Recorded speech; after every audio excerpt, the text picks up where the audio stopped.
You know what's fascinating? While everyone's been watching the stock market hit new highs and crypto making headlines, something absolutely extraordinary has been happening in the gold market. And I'm not talking about just another price move. I'm talking about a fundamental shift in the global monetary system that's playing out right now in real time, and most people have no idea it's even happening. Let me show you what I mean. Gold just crossed a threshold that hasn't been seen in over 50 years. And when I say threshold, I'm not talking about a price level. I'm talking about gold's relationship with the dollar reaching a breaking point that central banks around the world have been quietly preparing for. Here's what caught my attention last week. The World Gold Council released their latest data, and it showed something remarkable. Central banks purchased over 1,000 tons of gold in 2024.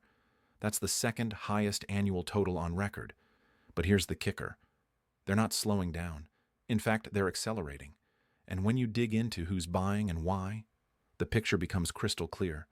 China's central bank has been adding to its gold reserves for 18 consecutive months. 18 months. That's not a coincidence. That's a strategy. And they're not alone. Poland just announced they're increasing their gold reserves to 20% of total reserves. 20%. Turkey's been buying aggressively. India's been buying. Even countries you wouldn't expect, like Singapore and the Philippines, have been steadily accumulating. Now, you might be thinking, okay, central banks buy gold, they've always bought gold. What's the big deal? Here's the big deal. These aren't just purchases. These are strategic repositioning moves, and they're all happening at the same time. When you see coordinated behavior like this across multiple countries, across different political systems, across different economic situations, you have to ask yourself, what do they know that we don't? Let me take you back to 1971 for a second. August 15th, 1971. President Nixon closes the gold window. The dollar is no longer convertible to gold. The Bretton Woods system collapses. And for the next 50-plus years, we've lived in a world of pure fiat currency, where the dollar reigns supreme as the global reserve currency, backed by nothing but faith in the U.S. government. That system has worked remarkably well for the United States. We've been able to run massive deficits, print unlimited amounts of money, and export our inflation to the rest of the world. Why? Because everyone needs dollars to buy oil, to settle international trade, to hold as reserves. It's been the ultimate privilege. But here's what's changing. That privilege is being challenged in ways we haven't seen since the 1970s. And gold is at the center of this challenge. Think about what's happened over the last few years. Russia gets hit with sanctions. Their dollar reserves get frozen. Overnight, hundreds of billions of dollars that they thought were safe, that they thought were theirs, become inaccessible. Now, whether you agree with those sanctions or not, if you're a central bank in another country watching this happen, what's going through your mind? You're thinking, if it can happen to Russia, it can happen to us. And suddenly, holding all your reserves in dollars doesn't seem like such a safe bet anymore. Suddenly, you need an alternative, an asset that can't be frozen, can't be sanctioned, can't be controlled by any single government. And there's only one asset that fits that description: gold. This is what I call the de-dollarization trade. And it's not some conspiracy theory. It's happening in plain sight. The BRICS nations, Brazil, Russia, India, China, South Africa, have been openly discussing alternatives to the dollar for years. They've been working on payment systems that bypass SWIFT. They've been settling trade in their own currencies. And they've been buying gold. Lots of gold. But here's where it gets really interesting. It's not just about geopolitics, it's about mathematics. The U.S. national debt just crossed $36 trillion. $36 trillion. That number is so large it's almost meaningless. But let me put it in perspective. That's over $100,000 for every man, woman, and child in America. And it's growing by roughly $2 trillion every single year. Now, how do you service that debt? How do you pay the interest on $36 trillion? Well, you print more money. The Federal Reserve creates dollars out of thin air and buys treasury bonds. It's a beautiful system if you're the one with the printing press. But if you're a foreign central bank holding those treasury bonds, watching the money supply expand, watching the debt grow, you start to get nervous. Because here's the thing about fiat currency. It only works as long as people have confidence in it. The moment that confidence cracks, the whole system can unravel remarkably quickly. And gold is the canary in the coal mine. When gold starts moving, when central banks start accumulating, when the price starts breaking out to new highs, it's telling you something about confidence in the system. Let me give you a specific example. In 2023, gold hit a new all-time high of over $2,000 per ounce. But here's what was strange about that move. Normally, when gold rallies, it's because the dollar is weak. Gold and the dollar typically move in opposite directions. But in 2023, gold was rallying while the dollar was strong. That's unusual. That's telling you something different is happening. What's happening is that gold is decoupling from its traditional relationship with the dollar. It's no longer just an inflation hedge or a safe haven during dollar weakness. It's becoming something else. It's becoming a strategic reserve asset that central banks want regardless of what the dollar is doing. And that changes everything. Now, let me talk about the supply side for a minute, because this is crucial. Gold is unique among commodities. The total amount of gold ever mined in human history is estimated at around 200,000 tons, and about half of that is in jewelry, about 20% is in central bank reserves, and the rest is in bars and coins held by investors. Here's the key point. Gold production is essentially flat. The easy gold has been mined. New discoveries are rare. And it takes years, sometimes decades, to bring a new mine into production. Meanwhile, demand is surging. Central banks are buying, investors are buying, and the physical market is getting tighter. You can see this in the COMEX data. The COMEX is where gold futures are traded in the United States, and there's been a fascinating trend over the last year. The amount of physical gold backing those futures contracts has been declining. At the same time, the number of contracts representing claims on that gold has been increasing. In other words, there are more paper claims on gold than there is actual physical gold to back them up.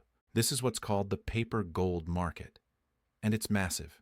For every ounce of physical gold, there are estimated to be 100 ounces of paper gold, futures contracts, ETFs, derivatives, and as long as everyone's happy holding paper, the system works fine.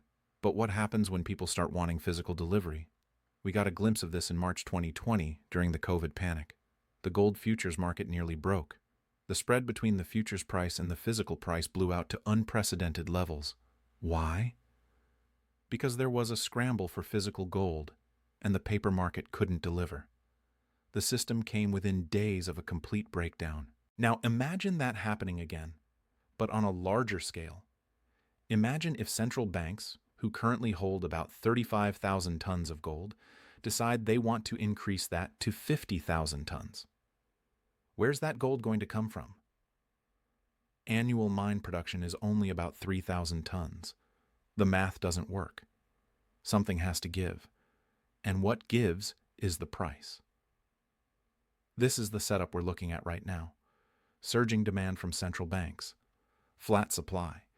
A paper market that's increasingly disconnected from physical reality, and a dollar that's losing its monopoly on global reserve status. All of these factors are converging at the same time. Let me tell you about something else that's happening that most people aren't paying attention to. The Shanghai Gold Exchange. This is where physical gold is traded in China, and the volumes on the Shanghai Exchange have been exploding. In fact, China is now the largest physical gold market in the world, bigger than London, bigger than New York. And here's what's significant about that. The price on the Shanghai Exchange is often higher than the price in London or New York, sometimes significantly higher. That's called a premium. And what it tells you is that there's strong demand for physical gold in Asia that's not being fully reflected in the Western paper markets. This creates an arbitrage opportunity. Traders can buy gold in London or New York, ship it to Shanghai, and sell it at a premium. And that's exactly what's been happening. Gold has been flowing from west to east for years now. The vaults in London have been draining. The vaults in Switzerland, which is where gold gets refined before being shipped to Asia, have been working overtime. This is a one-way flow. Gold that goes to Asia doesn't come back. It gets absorbed into the Chinese and Indian markets, into jewelry, into bars held by individuals, into central bank reserves. And this flow has been accelerating. Now, let's talk about what this means for the dollar. The dollar's status as the global reserve currency has given the United States enormous advantages. We can run trade deficits indefinitely because other countries need to accumulate dollars. We can sanction other countries because they need access to the dollar system. We can keep interest rates lower than they otherwise would be because there's constant demand for dollar-denominated assets. But what happens when that demand starts to fade? What happens when countries start settling trade in yuan or rupees or even gold? What happens when central banks start diversifying away from dollars and into gold? The answer is that all those advantages start to erode. You start to see higher interest rates because there's less demand for treasury bonds. You start to see inflation because the dollars that were being held overseas start coming back home. You start to see a loss of geopolitical influence because the threat of sanctions becomes less effective.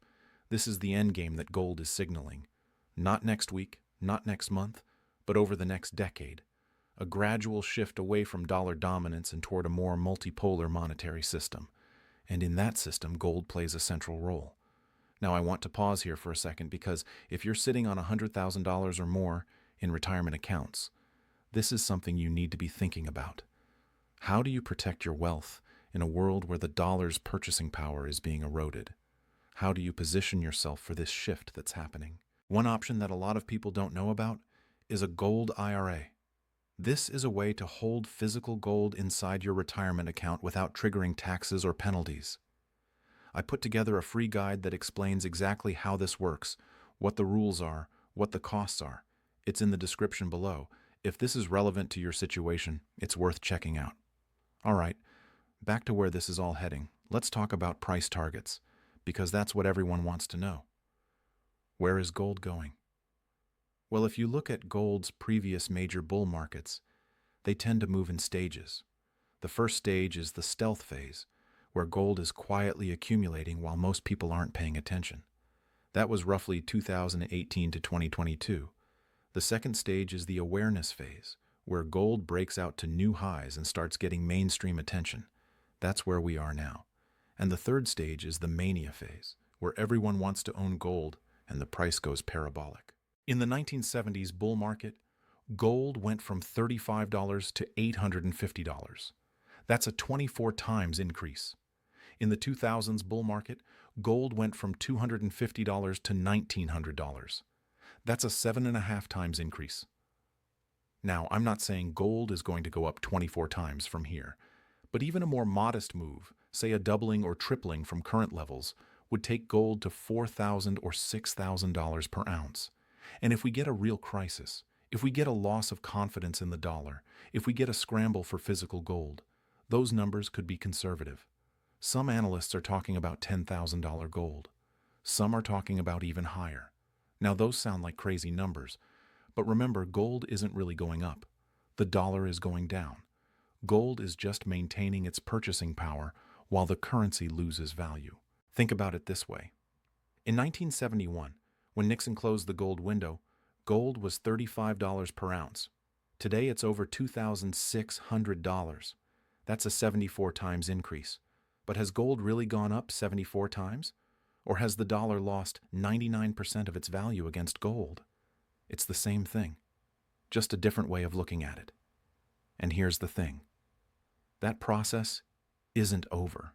In fact, it might be accelerating. The money printing that happened during COVID, the massive fiscal deficits, the political dysfunction that makes it impossible to address the debt problem, all of this points to more currency debasement ahead. Let me give you another data point. The M2 money supply, which is a measure of the total amount of dollars in circulation, increased by 40% from 2020 to 2022. 40% in 2 years. That's unprecedented outside of wartime. And while the Fed has been trying to reduce the money supply through quantitative tightening, we're still well above pre-COVID levels. All those dollars have to go somewhere. Some of them went into stocks, which is why the stock market has been so strong. Some went into real estate, which is why housing prices have been so high. And some are starting to go into gold. But here's what's interesting. Gold's market cap is still relatively small compared to other asset classes. The total value of all the gold in the world is around $15 trillion. That sounds like a lot, but compare it to the stock market, which is over $100 trillion, or the bond market, which is over $130 trillion, or real estate, which is over $300 trillion. If even a small percentage of the money in those other asset classes shifts into gold, the impact on the gold price would be enormous. And that's exactly what we're starting to see. Institutional investors, pension funds, sovereign wealth funds, they're all starting to allocate to gold in ways they haven't before. There's also a generational shift happening. Younger investors, millennials and Gen Z, they didn't live through the 1970s inflation. They didn't see what gold can do in a crisis. But they're starting to learn. They're seeing the purchasing power of their dollars eroding. They're seeing housing become unaffordable. They're seeing the cost of living skyrocket, and they're looking for alternatives. Some of them are going into Bitcoin and crypto. And that's fine. Crypto has its place. But gold has 5,000 years of history as money. It's survived every empire, every currency, every financial system. It's the ultimate long-term store of value. And as more people realize that, as more capital flows into gold, the price is going to reflect that demand. Now, let me address something that gold skeptics always bring up. They say gold doesn't produce anything. It doesn't pay dividends. It doesn't generate cash flow. It just sits there. And that's true. Gold is not an investment in the traditional sense. It's insurance. It's a store of value. It's a hedge against the system. When you own stocks, you're betting on companies to grow and generate profits. When you own bonds, you're betting on borrowers to pay you back with interest. When you own real estate, you're betting on rental income and property appreciation. But when you own gold, you're not betting on anything. You're protecting yourself against the debasement of currency. You're opting out of the fiat system. And in a world where governments are running unprecedented deficits, where central banks are trapped between inflation and recession, where the global monetary system is being challenged, that insurance is becoming more valuable by the day. Let me tell you a story that illustrates this perfectly. In 1980, the average American home cost about $64,000. At that time, gold was at $850 per ounce, so you could buy an average home with about 75 ounces of gold. Today, the average home costs about $400,000. Gold is at $2,600 per ounce, so you can still buy an average home with about 150 ounces of gold. In other words, gold has roughly maintained its purchasing power against real assets over the long term, even though the dollar price of both gold and housing has gone up dramatically. That's what gold does. It preserves wealth across time, across currencies, across economic systems. And that's becoming more important as we move into an era of financial instability. The next 10 years are not going to look like the last 10 years. We're not going back to the low inflation, low interest rate, stable currency environment of the 2010s. We're entering a period of higher volatility, higher inflation, and potentially significant changes to the global monetary system. In that environment, you want to own real assets. You want to own things that can't be printed, can't be debased, can't be inflated away. And gold is the king of real assets. Here's another angle to consider: the mining industry. Gold mining companies have been underinvesting in exploration and development for years. Why? Because gold was stuck in a range between $1,200 and $1,800 for most of the 2010s. At those prices, many projects weren't economical, so companies focused on returning cash to shareholders rather than investing in growth. But now, with gold above $2,600, those economics have changed dramatically. Projects that weren't viable at $1,500 are highly profitable at $2,600. You'd think this would lead to a surge in production, right? But here's the problem. It takes 7 to 10 years to bring a new mine into production. You have to find the deposit, drill it out, do feasibility studies, get permits, raise capital, build the infrastructure. It's a long, expensive process. So even though gold prices are high now, we're not going to see a significant increase in supply for years. And by the time that new supply comes online, demand could be even higher. This creates a structural supply deficit that's very bullish for prices. There's also the grade decline issue. The average grade of gold ore being mined today is lower than it was 20 years ago. That means miners have to process more rock to get the same amount of gold. That increases costs, which puts a floor under the gold price. If gold falls too much, mines become uneconomical and shut down, which reduces supply and supports the price. This is very different from something like oil, where if prices go high enough, you can drill more wells and increase production relatively quickly. With gold, the supply response is slow and limited, and that asymmetry between supply and demand is one of the reasons why gold bull markets can be so powerful. Let me also talk about the jewelry market for a second, because this is a huge part of gold demand that often gets overlooked. India and China together account for about half of global gold jewelry demand. And in these cultures, gold isn't just decoration. It's savings. It's wealth. It's passed down through generations. When you go to a wedding in India, the bride is often wearing her family's wealth in the form of gold jewelry. When Chinese families save money, they often buy gold bars or jewelry.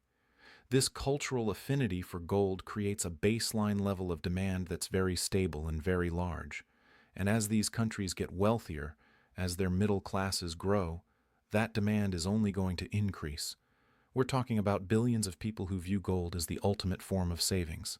That's a powerful long-term driver for the gold market. Now, let's bring this back to the dollar for a minute, because ultimately, that's what this is all about. The message that gold is sending to the dollar is simple. Your monopoly is ending. Your ability to print unlimited amounts of currency without consequences is being challenged. Your status as the unquestioned global reserve is being questioned. And the evidence is everywhere.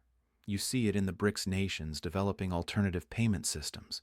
You see it in Saudi Arabia accepting yuan for oil sales. You see it in central banks diversifying their reserves. You see it in the gold price making new all-time highs while the dollar is supposed to be strong. This is a slow-motion shift, not a sudden collapse. The dollar isn't going to zero tomorrow. But over time, over years and decades, its role in the global economy is going to diminish. And as that happens, gold's role is going to grow. Think about what the world might look like in 20 years. Maybe international trade is settled in a basket of currencies rather than just dollars. Maybe central banks hold 30 or 40% of their reserves in gold instead of 20%. Maybe there's a new monetary system that's partially backed by gold, similar to Bretton Woods, but more flexible. We don't know exactly what the future holds, but we know the current system is unsustainable. We know the debt can't keep growing forever. We know the money printing has to have consequences. And we know that throughout history, whenever fiat currency systems have failed, gold has been there as the fallback. That's the message gold is sending right now. It's saying, I'm still here. I'm still relevant. I'm still the ultimate form of money. And no matter what happens to the dollar, to the euro, to any paper currency, I will still have value. For investors, for savers, for anyone trying to preserve wealth over the long term, that message is worth paying attention to. Because the game isn't over for the dollar yet, but the rules are changing. And gold is showing us what those new rules might look like. The question isn't whether gold is going higher. The question is how much higher and how fast. And the answer to that depends on how quickly confidence in the fiat system erodes, how aggressively central banks continue to buy, and how many investors wake up to what's really happening. But one thing is certain. Gold has sent a message, and that message is clear. The era of unchallenged dollar dominance is ending. A new monetary order is emerging, and gold is going to play a central role in that new order. The game isn't over. It's just entering a new phase. And if you understand what's happening, if you position yourself accordingly, the next decade could be one of the most profitable periods for gold in history.